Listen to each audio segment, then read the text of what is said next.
Halo. Labdien! Labdien. Šeit jums no SMS kredīta zvana. Nu jā. Kad jūs domājat parādu atdot? Ziniet, es domāju, pēc 15. datuma es jums atdošu parādu. Un jūs zināt, ka jūs kavējat jau 4 dienas? Nekas, es labošos. Nākamreiz es paņemšu kredītu ar, labāk to. Jūs piedodiet, jūs saprotat. Ar kredītprocentiem? Jā. Jā. Bet jūs saprotat, ja jūs neatmaksāsiet kredītu šodien, jūs iesūties tiesā? Pagaidiet, bet cik man bija parāds?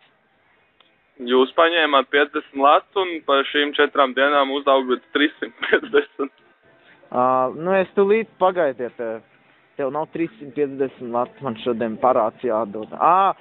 Es jums šodien varu atdot to parādiņu, jā. Labi, tad es jums izziņā aizsūtīšu savu kontu. Labi, tad paldies jums, es gaidīšu jūs kontu numuru tad. Bet jums obligāti jāpārskaita, ir obligāti. Protams, es savādāk nedaru. Bet jūs pēc tam vēlēsieties aizņemties atkal? Nākamēnes, protams.